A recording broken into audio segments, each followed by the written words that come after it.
20 अक्टूबर 2006 को हरिनगर पुलिस थाने एक कॉल आती है और कहा गया तिहाड़ जेल के गेट नंबर 3 पर एक लाश रखी है। पुलिस को मिली टोकरी में बंधी हुई सिर कटी लाश। उस कॉल ने थाने में हड़कंप मचा दी। उस टोकरी में लाश के साथ एक चिट्ठी मिली जिसमें दिल्ली पुलिस को गालियां दी गई थी और हत्या की जिम्मेदारी लेते हुए चुनौती दी थी, हिम्मत है तो पकड़ के दिखाओ। एक इंसान से इंसानियत खत्म हो जाए तो उसे आदमखोर मानने में वक्त नहीं लगता। बिहार के रहने वाले चंद्रकांत झा भी उन्हीं आदमखोर लोगों में एक है जिसने देश की राजधानी दिल्ली में कुल 44 हत्या को अंजाम दिया था। पर ये तो बस जांच के दौरान सामने आए आंकड़े हैं। असल में उसने कितनी हत्या की है ये वो खुद भी नहीं जानता। उसके ये वैशी रूप और जिस तरह से उसने मासूमों को कत्ल किया ये जानकर आपकी रूह कांप जाएगी। लोगों को मारकर चंद्रकांत ने उनके शरीर के टुकड़े किए, उनकी फोटो निकाली और सिर काटी लाशों को कई बार तिहाड़ जेल के गेट के सामने बांधकर फेंक दिया। साथ ही चिट्ठी रखकर पुलिस को चुनौती दी। कौन है ये चंद्रकांत झा और कैसी आई इसकी असलियत दुनिया के सामने? कहानी शुरू करूं इससे पहले आप अगर मेरे चैनल में नए हो तो प्लीज मेरे चैनल को सब्सक्राइब कर लीजिए ऐसे ही क्राइम स्टोरीज डेली सुनने के लिए।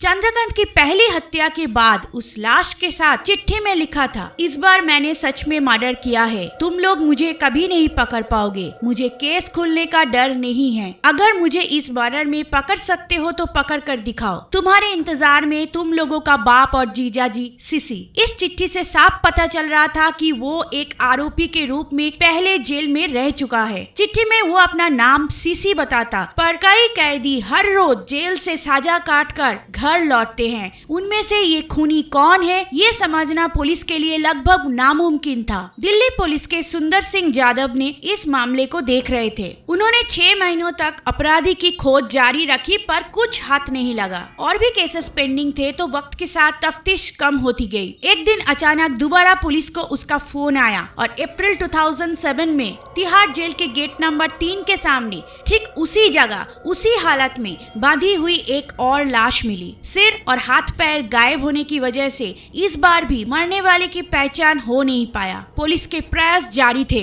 ये सीरियल किलिंग का मामला था और कोई सन की लोगों को बेरहमी से मार रहा था। पुलिस की जांच वही के वही थी और लगभग 1 महीने बाद मई 2007 को तिहाड़ जेल के बाहर एक और सिरकटी लाश मिली। इस बार भी लाश को उसी तरह बांधकर टोकरी में रखा गया था और बिल्कुल उसी हैंडराइटिंग में एक चिट्ठी मिली जिसमें कई गालियां देते हुए वही सब लिखा था। पुलिस को दोबारा चुनौती दी गई थी। पुलिस बेबस थी, कोई सुराग नहीं था। तिहाड़ जेल जैसे सुरक्षित जगह से ठीक बाहर एक के बाद एक मिलती सिरकटी लाशें, चिट्ठियां और थानों में बजती फोन, इन सब ने ये साफ कर दिया था कि ये अपराधी चालाक और सनकी है। उस वक्त सीसीटीवी या मोबाइल फोन ज्यादातर नहीं थे, इस वजह से खूनी को पकड़ना आसान नहीं था। पुलिस कोशिश करती कि उसका कॉल आने के बाद उसे ज्यादा से ज्यादा देर तक बात की जाए ताकि उसकी बातों से कुछ सुराग निकाला जाए। कड़ी तफ्तीश के बाद आखिरकार पुलिस को पता चला कि चंद्रकांत के पास एक रेहड़ी है जिसमें इंजन फिट है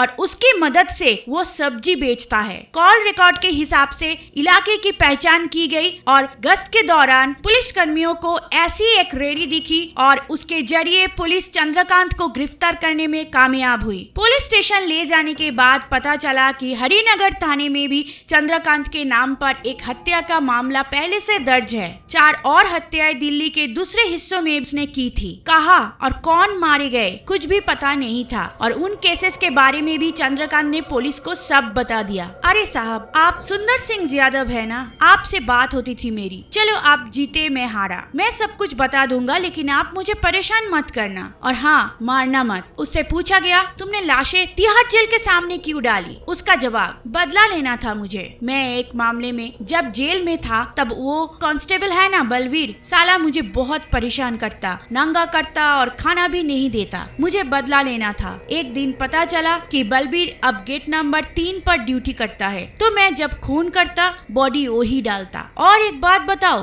पिछली बार टोकरी में बंधी हुई लाश आप खोल नहीं पा रहे थे तो मैं ही आकर चाकू से लाश खोली थी। पुलिस वाले शॉक्ड रह गए। फिर उससे पूछा गया, उन सब के सर कहाँ हैं? उसका जवाब, देखो साहब, मुझे अपने ऊपर कोई पाप नहीं चाहिए। उनकी आत्मा को शांति मिले इसलिए उनका सिर मैंने यमुना में विसर्जन कर दिया। पाप नहीं करना था तो उन्हें मारा क्यों? इस सवाल का जवाब था। उसी लायक थे वो। उन्हें मारने से कोई पाप नहीं लगेगा। झूठे, मक्कर और फरेबी थे सबके सब। उन्हें तो मरना ही था। फिर पुलिस पूछती गई और वो बताता गया, चंद्रकांत इंसान नहीं कसाई था। बेवजह लोगों को मौत के घाट उतार देता था। जो लोग बिहार से दिल्ली काम करने के लिए आते थे उन लोगों को वो अपना दोस्त बनाता। वो खुद का कमरा लेकर रहता था। उनको अपना दोस्त बनाकर घर लाता, उनके साथ खाना खाता, दारू पीता, यहाँ तक कि उन्हें अपने साथ रख लेता था। कुछ दिन तक सब सही चलता और जब सामने वाला हल्की सी चूक करता, चंद्रकांत उसकी हत्या करके उसका पैर और सिर अलग कर देता। बिहार के रहने वाले शेखर नाम का व्यक्ति को उसने सिर्फ इसलिए मारा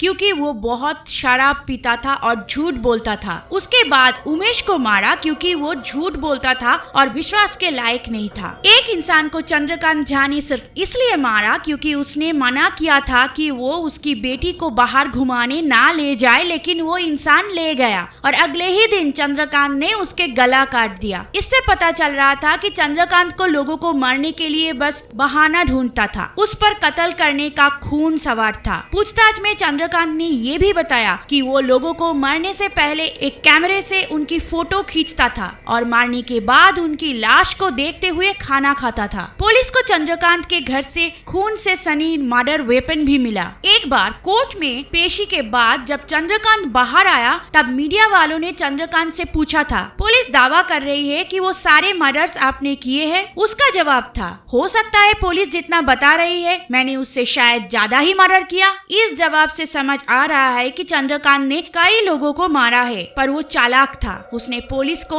उतने ही मर्डर्स की जानकारी दी जितने केस पुलिस थानों में दर्ज थे। बाकी सब गुमनाम थे। दिल्ली पुलिस ने चंद्रकांत के खिलाफ 2 चार्जशीट दाखिल की, एक अगस्त 2007 में 6 कत्ल के आरोप में और दूसरी मार्च 2008 में 7 कत्ल के आरोप में। इन मामलों में 2013 में कोर्ट ने चंद्रकांत को दोषी करार दिया और उसे फांसी और उम्र कैद की सजा मिली। आगे उसकी फांसी की सजा को उम्र कैद में बदल दिया गया। आज चंद्रकांत उसी तिहाड़ जेल में सलाखों के पीछे है जिसके सामने उसने लाशों के ढेर लगाए थे। हाल ही में आए एक documentary series Indian predator the butcher of Delhi में कई खुलासे हुए। कहा जाता है कि चंद्रकांत की माँ उसे मारती पीटती थी। इसी वजह से वो मानसिक रूप से निर्दयी और क्रूर बना। बिहार के मधेपुरा में आने वाले घोसी गांव से जब चंद्रकांत झा दिल्ली आया तब तक वो कई मर्डर कर चुका था। गांव के एक शख्स ने बताया कि चंद्रकांत ने अब तक लगभग 44 लोगों का मर्डर किया है और ये बात वो शान से बताता है। उस डॉक्यूमेंट्री सीरीज में कुछ ऐसे फोटोज सामने आए जो पुलिस को भी नहीं मिले थे, जिसमें चंद्रकांत ने लोगों के हाथ पैर बंधे हुए थे। उन लोगों का आज तक कुछ पता नहीं चला। जो बचे वो इस डॉक्यूमेंट्री में अपने दर्दनाक अनुभव की